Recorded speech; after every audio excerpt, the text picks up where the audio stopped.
কোথায় মাটি সাদা দেখা এইগুলো হচ্ছে এই মাছের টেস্ট বেশি কেন বলতো নতুন জল আকাশে নতুন জল পেয়েছে তুমি দেখো যদি এইটুখানি জল থাকে তো এইটুখানি জলে অন্তত একদম পুরো কালো হয়ে গেছে ওই জায়গা, লক্ষ লক্ষ মাছ থাকে। ওইগুলো একটুখানি পার গর্তে জল থাকবে, হ্যাঁ এই গর্তে সে গর্ত গেড়েই থাকে ঢুকছে ওর মধ্যে আমি বুঝতে পারছি। যাচ্ছে যাচ্ছে ওই গলিতে যে কটা পাচ্ছে সে কটা যাচ্ছে। এদিকে একটা গলি পড়েছে, দুটো গলি এদিকে দেওয়া দরকার ছিল, ভুলে গে দিয়া।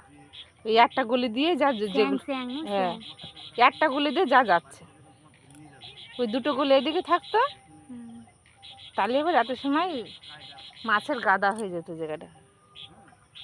ভুল করে ফেলেছে দেয়াটা, পুরো কালো কালো দেখা যাচ্ছে মাছ, তো কালোই থাকবে। সেই সুন্দর দেখা যাচ্ছে না মাছগুলি। মাছগুলো সুন্দর, মাছগুলো সুন্দর। একবার 2000 সালের বন্যার সময় আমার ওই পিসির জামাই আমাদের খ্যাপলায় যে খ্যাপলাটা দিয়েছি, আর একটা খ্যাপলা ছিল, ওই কাঠিগুলো ছিল সেই খ্যাপলায়। এবার আমার ওই পিসির জামাই মানে জামাইবাবু আচ্ছা চল মাছ ধরে না 5 নম্বর ব্রিজের এভাবে ওদের বাড়ির নিচেই মাছ ধরতে গিয়ে আমার কাছে দিয়েছে সেই এক বড় আমেরিকান রুই, তাতে 3 কিলো টুলো হবে, সেই বড় হলুদ হয়ে গেছে মাছটা।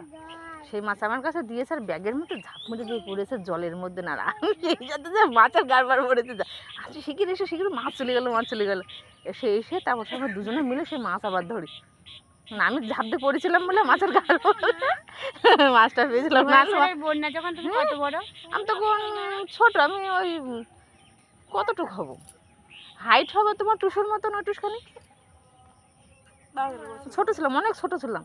টেপ জামা মানে তুমি আমার ছাড়া 1 বছরের বড়। হ্যাঁ 1 বছরের বড়। তখন আমি ওরকম টুসু সাইডের মতো। 3 মাস আমি নিব। তোমার ছেলে কি তখন হয়েছিল।